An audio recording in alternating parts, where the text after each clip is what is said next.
2019년 7월 23일 화요일 돈다방 미쓰리 시작하겠습니다.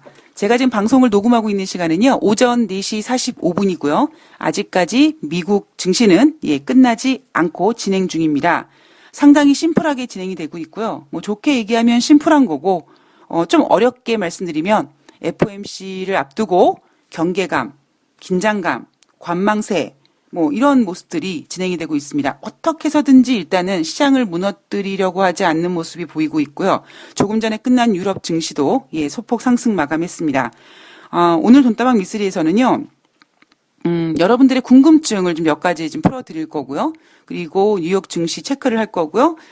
물론 글로벌 이슈들도 좀 체크를 해볼 텐데, 오늘은요, 조금, 시장에 대해서, 이성을 좀 찾는 시간을 좀 가져보려고 합니다. 자, 어떻게 이성을 찾느냐? 우리 팟빵 게시판에 올리비아 일사님께서 질문을 올려주셨습니다. 자, 미쓰리님, 방송 항상 잘 듣고 있습니다. 한 가지 질문이 있습니다. 유럽 시장 지수가 연초 대비 꽤 올라 있잖아요. 그런데 유럽 경기도 안 좋고 브렉시트에 이탈리아 문제 등 노이즈도 많은 것으로 알고 있는데 이렇게 지수가 오르는 것을 어떻게 이해하나요? 우리 시장만 거꾸로 가는 것 같아서 배도 아프고요. 라고 올려주셨습니다. 저는요, 우리나라 시장이 정상이라고 생각을 합니다.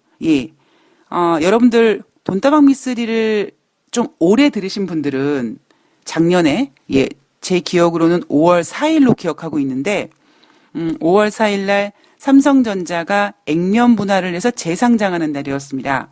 제가 그때 미쓰리는 삼성전자 5만 원에 안 삽니다. 아니 왜 미쓰리? 아니 옛날에 몇백만 원 했는데 못 샀으니까 한번 사봐. 그래도 삼성전자인데 라고 생각하시는 분들이 많으셨겠죠. 그리고 증권사에서조차도 뭐 10만 원까지는 너무 좀 그렇다면 그래도 삼성전자인데 액면 분할하면 삼성전자가 가지고 있는 어떤 가치에 어떤 의미가 실리다 보니 한 7만 원까지 가지 않을까 이런 전망이 있었습니다. 그러나 미쓰리는 아니요, 저는 안 살 겁니다라고 했습니다.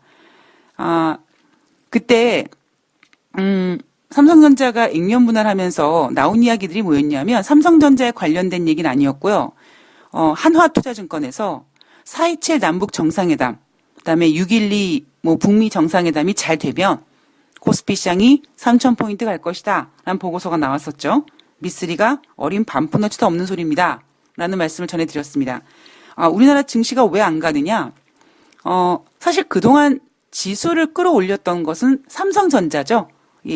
워낙 단가가 세니까 개인들은 엄두를 내기 어려운 종목이었습니다. 그러다 보니 개인들 물량을 담지 않고 아주 가벼운 몸짓으로 계속 고공행진을 했죠. 그러나 액면 분할하는 순간부터 이제 개인들이 좀 독하게 말씀드리면 그 부산행 그 영화 마지막 편에 좀비가 그 기차 머리를 이렇게 막 매달리는 것처럼 많은 개인들이 삼성전자에 진입을 했고 그리고 액면 분할을 하다 보니까 그만큼 물량이 많아졌고 무거우면 못 올라갑니다. 여러분 풍선이 왜 올라갑니까? 풍선이 올라갈 때요. 풍선의 색깔 때문에 올라가는 게 아니죠. 그 풍선 안에 어떠한 그 공기가 들어가느냐에 따라서 가볍게 올라가느냐 올라가지 못하느냐의 차이가 있습니다. 그래서 저는 이미 작년에 삼성전자가 액면 분할하는 순간부터 3,000포인트는 뭐 당분간은 어렵고 말도 안 되는 소리고 언젠가는 가겠죠. 언젠가는 분명히 갈 겁니다. 그러나 뭐 그때 북미 정상회담, 남북 정상회담이 잘 된다고 갈 수 있는 구간은 아니었고요. 그리고 지금 유럽 증시나 미국 증시나 이렇게 올라가는 이유는 사실 없어요. 그러니까 제가 요즘 방송에서 뭐 글로벌 경제는 지금 엉망진창이다. 맨정신으로는 해석이 안 된다라고 말씀드렸죠. 마치 저는요. 요즘 미국 증시나 유럽 증시를 보면 물론 이론적으로는 금리 인하라는 기대, 금리 인하라는 증시의 호재가 될 수 있는 큰 카드가 있습니다. 그러나 마치 제가 느끼기에는요. 2007년도에 제가 그때 증권회사에 근무할 때요. 아침마다 미쓰리 메신저, 그러니까 제 메신저 말고, 예, 그 증권맨들이나 이 주식하시는 분들이 자주 사용하시는 그 미쓰리 메신저에, 이렇게 자료가 돕니다. 어떤 자료가 도냐면, M증권사, 그러니까 미래에셋증권사에서 전일 비중을 뭐 확대한 종목들에서 종목들이 쭉 나열됩니다. 그러면 그 자료를 받은 브로커들이 그 종목을 따라 삽니다. 그 M증권사에서 종목을 비중을 늘린 그 기업들이 왜 비중을 늘렸는지, 뭐 좋은지 안 좋은지 거기에 대해서 궁금해하는 사람도 없고요. 궁금해할 필요도 없었습니다. 왜냐하면 시중에는요, 적립식 펀드라는 자금이 엄청나게 몰려들기 때문에 그때 제가 이제 교보증권에서 대신증권으로 이직한 지가 얼마 안 되었었는데요. 그러자 이제 그 미래에셋증권이 적립식 펀드로 엄청난 인기를 끌었죠. 그래서 하다못해 우리 직원들이요, 도대체 미래에셋증권 어느 정도야? 라고 미래에셋증권 지점을 가보면 객장에 고객이 바글바글해서 뭐 진짜 와, 적립식 펀드 하나 가입하는데 엄청나게 오래 기다려야 된다고. 그래서 내가 이거 괜히 이 증권사로 왔나? 나 미래에셋으로 갔어야 되는 건가? 라고 후회할 정도였습니다. 그때는요, 그냥 왜 사야 되는지도 모르겠고, 그 기업이 좋은지, 뭐 경제 상황이 어떤지, 지금 시황이 어떤지, 그냥 누가 하나 궁금해하지도 않았어요. 그냥 산 겁니다. 예, 이유 없이. 그것처럼, 물론 지금은, 유럽이라든가 미국 증시 같은 경우에는 금리 인하라는 증시를 상승시킬 수 있는 가장 큰 재료가 있습니다만, 미쓰리가 올해 미국이 금리를 인하할 것입니다. 자, 그리고 제가 거기다가 전제 조건을 하나 달아드렸죠. 미국이 이제 경제 지표가 2019년도에 좀 꺾일 텐데, 그러면 미국은 금리 인하라는 카드를 내놓아서 일단 증시는 올라갈 겁니다. 그러면 제가 어떻게 해야 된다고 말씀드렸습니까? 예. 현금화 시켜야 된다라는 말씀을 드렸죠. 물론 이런 얘기를 해요. 전문가들이 뭐 이유 없이 올라갈 때가 뭐 진정한 상승이다라고 하지만 저는 그렇게 어떤 그 이야기가 지금 증시에는 맞지 않다고 봅니다. 그러니까 오히려 지금 경제 상황과 그리고 증시를 봤을 때 어찌 보면 솔직한 게 우리나라 증시라고 저는 생각하고 있고요. 만약에 우리나라 증시에서 마치 2007년도처럼 어떠한 새로운 금융상품이 나와서 시장을 리드한다면 그 금융상품이 사는 종목들이 올라가고 그렇다면 우리나라도 마치 2007년도 미래에셋증권에서 매수하는 종목들을 따라 사는 그런 상황이 또 벌어질 수 있겠습니다만 지금 그런 상황이 아니죠. 그리고 가볍게 올라가는 삼성전자도 이제는 엄청나게 무거워졌습니다. 저는 진짜 우리나라 증시가 어찌 보면은 지금 현실을 잘 보여주고 있다라고 생각을 하고 있고요. 유럽이 올라가는 이유는 안 좋으면 안 좋을수록 금리 인하 가능성이 더 커지는 거죠. 이거는요, 글쎄요, 진짜 말도 안 되는 소리거든요. 그러니까 안 좋으면 경기 지표가 안 좋으면 사실 증시가 하락하는 게 맞아요. 근데 제가 이제 지금 같은 상황을 이렇게 비유해 드리잖아요. 못 살던 사람이 잘 살다가, 와, 나 진짜 옛날에는 정말 정말 막 굶는 게 일쑤였고, 막 그랬는데, 어느 순간에 여유가 생겨서, 좀 좋은 것도 먹고, 몸에 좋은 것도 먹고, 뭐 좋은 데도 가고, 그럼 그거를 누리던 사람은요, 다시 내가 배고픈 쪽으로 돌아가고 싶은 마음이 없는 거죠. 그러니까 자꾸 내가 꺾이고 있는 거를 부정합니다. 그 부정하는 방법은요, 일단 현실과 타협하지 않죠. 현실을 부인하고요. 그리고 제가 유료 방송에서 제 이야기를 해드렸던 것처럼 일부러 더 돈을 끌어모아서 추락하지 않고 현상 유지를 한다든가 뭔가 돌파구를 만들기 위해서 속된 말로 발악을 합니다. 지금 저는 유럽이라든가 미국 증시가 그러한 모습이 보이고 있다라고 저는 생각을 하고 있습니다. 자, 우선 영국의 새로운 총리는 보리스 존슨이 확실할 것 같다라는 내용이 나오고 있습니다. 아마 이 내용은요, 내일 이제 더 구체적으로 확인할 수 있으실 것 같고요. 그리고 또 돈다방 미쓰리를 들으시는 분들 중에서 가장 궁금해하시는 분들이 이제 제가 전해드리는 금값이라든가 국제유가 이것뿐만 아니라 뭐 예를 들면 천연가스 이런 것 좀 해주세요라는 글도 올라와 있는데요. 일단 제가 하나씩 좀 준비를 해드릴 거고요. 제가 지금 준비하고 있는 건 뭐냐면 그 유료 방송을 통해서 뭐 분할 매수 그리고 마찬가지로 분할 매수가 이제 끝나면 분할 매도도 전해드릴 겁니다. 분할 매수와 분할 매도를 같이 생각하시면 안 됩니다. 전혀 다른 상황입니다. 그리고 또 하나가 뭐냐면 증권사 보고서를 제대로 읽는 방법. 예, 가만히 있어봐. 이 보고서가 보유라고 썼는데 비중 확대라고 썼는데 내용을 보면은요, 이게 도대체 비중 확대를 하라고 있는 건지 아니면은 팔라는 소리인지, 예, 여러분들께서 이 증권사 보고서를 잘 못 보시더라고요. 그래서 증권사 보고서를 어떻게 개인들이 해석을 해야 되는지, 예, 거기에 대한 내용도 전해드릴 거고요. 그리고 아마 정말 많은 분들이 궁금해하실 텐데, 세력주들이 움직이는 거를 어떻게 아느냐? 예, 제가 그 공부 방법에 대해서 세력주가 움직이는 거를 어떻게 알아요를 가르쳐 드리는 게 아니라 세력주가 움직이는 거를 좀 알고 싶은데 어떤 식으로 공부를 해야 돼요? 이 질문에 대해서 예, 제가 답을 좀 드리려고 준비하고 있습니다. 어렵죠? 예, 쉬운 게 어디 있습니까? 예, 뭐 늘 말씀드리지만 어찌 보면요. 테이블에 앉아서, 책상에 앉아서 마우스를 왔다 갔다 하면서 주식 샀다 팔았다 하는 거 상당히 쉬워 보입니다. 예전에 우리 할머니께서 제가 막 증시 빠지고 이래서 막 힘들어하면, 야, 너는 맨날 그 쥐새끼 가지고 꼼지락꼼지락하고 편하게, 인터넷 같은 거만 이렇게 뭐 하고 그러면서 뭐가 그렇게 힘드냐? 라고 하셨거든요. 그것처럼, 참 쉬워 보이는 주식 투자입니다. 그래서 많은 분들이 전업 투자를 원하시고요. 어떻게 하면 좀 전업 투자의 길을 갈까?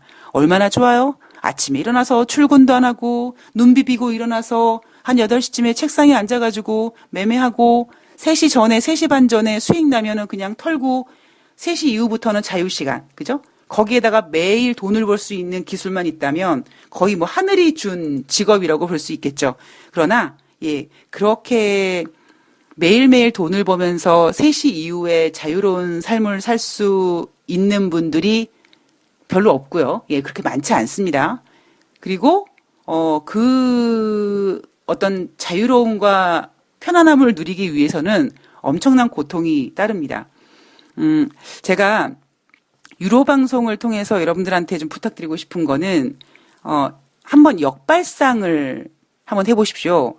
여러분들이 그동안 이렇게 매매를 했는데, 그리고 여러분들뿐만 아니라 대부분의 개인 투자자분들이 주식 공부를 어떻게 해야 될지 모르는 상태에서 서점에 가서 뭐 차트에 관련된 책을 본다든가 기업 분석에 관련된 책을 본다든가 뭐 종목을 봤던가 대부분의 개인들이요. 네, 주식 공부하는 방법이 비슷합니다. 자, 그런데 문제는 여러분들이 참 나름대로 열심히 공부하는데 안 됐잖아요. 그랬을 때 뭔가 다른 한번 방법이 있나 생각을 한번 전환해 봐야겠다. 왜냐하면 저는 이런 생각을 갖고 있거든요. 99명이 한 명을 벌어먹이는 것이 바로 주식시장이라고 합니다. 그러나 저는 사실 이 말을 부정합니다. 왜냐하면 99명이 한 명을 벌어먹이는 거는 너무 좀 99명이 너무 불쌍하잖아요. 그죠? 그래서 저는 피라미드 논리를 말씀드리죠. 우리가 굳이 피라미드 정상에 있는 한 명이 되기 위해서는 모든 걸 다 이뤄야 돼요. 정말 몸이 박살난다든가 엄청나게 수억 돈을 낸다든가 그렇게 해서라도 정상으로 갈 수 있으면 다행인데 그러지 못하는 분들이 대부분이죠. 그렇다면 우리가 굳이 피라미드 제일 정상까지 원하지 말고 일단 제일 밑바닥만 아니면 된다. 제일 밑에서 일단 한 단계, 두 단계 정도만 올라와도 저는 성공한 거다라고 보고 있고 어찌 보면 저 같은 경우 제가 가지고 있는 거 같은 경우에는 뭐 사서 뭐 20% 30% 상한가. 이렇게는 제가 맘먹으면 할 수 있어요. 근데 저는 죽을 수도 있어요, 정말로. 예. 예전에 한때 14시간, 17시간씩 모니터 앞에 앉아서 정말 전 종목 다 매매해보고 전 종목 프린트 다 해보고요. 일봉을 전 종목을 다 봤습니다. 매일매일. 완전 미친년처럼 했죠. 근데 몸이 박살나고요. 예. 그거 사람이 할 짓이 아닙니다. 대신에 제가 여러 가지 그런 과정을 통해서 나는 저 정상의 한 명은 될 생각이 없어. 그러면 내가 좀 즐겁게 매매하면서 매월 꾸준하게 5% 수익이 난다면 여러분요. 에이 미쓰리 월 5% 그거 어디다 갖다가 붙일 거야? 라고 생각하시지만 여러분 한 달에 5%면요. 1년의 수익률이 얼마입니까? 예.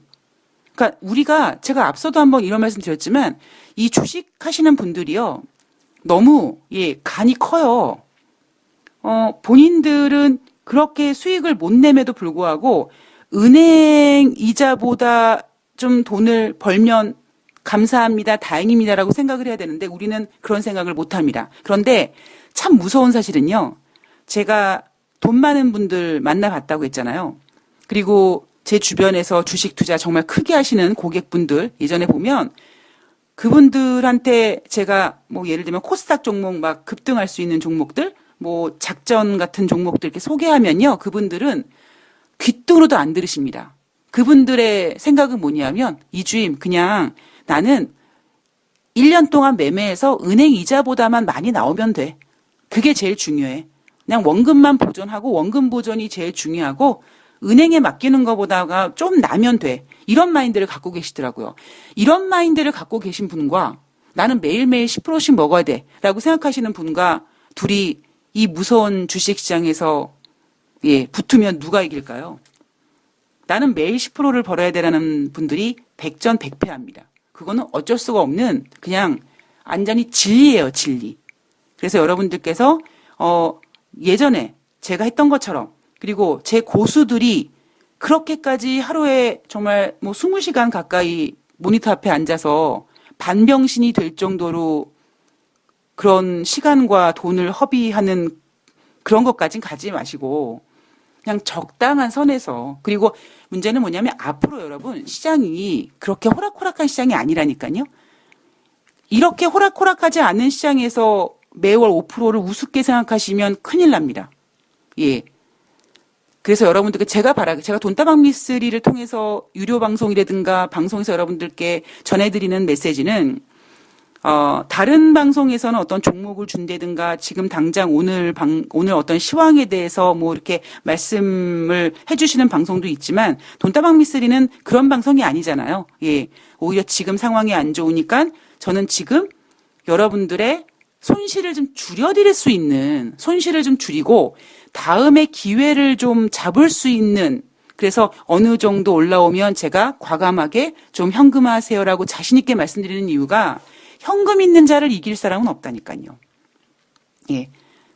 여러분들께서 그런 점만 조금 좀 생각하시면서 돈다방 미쓰리를 들으시고 미쓰리가 전해드리는 어떤 메시지를 좀 잘 파악하시면 저는 분명히 여러분들도 성공하는 개인 투자가 아니라 주식시장에서 살아남고 꾸준하게 수익 낼 수 있는 개인 투자자분들이 분명 되실 수 있을 거라고 저는 믿습니다.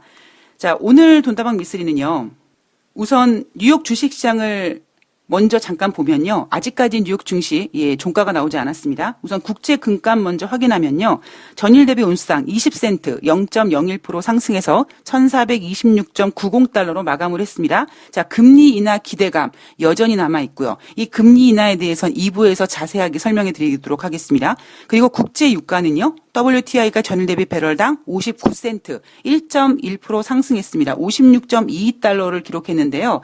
여러분 지난주에 WTO가 한 주 동안에 거의 7% 넘게 하락했죠. 그래서 이번 주는요. 오히려 이란과 미국의 긴장감, 이란과 영국의 긴장감, 이란과 연합군의 어떤 긴장감 때문에 오히려 지난주에 하락했던 폭을 어느 정도 만회할 수 있는 그런 시간이 되지 않을까 싶고요. 트럼프 대통령이 이란에 대해서 이란은 총체적으로 엉망진창이라고 합니다. 여러분 엉망진창이라는 얘기 어디서 많이 들어보셨죠?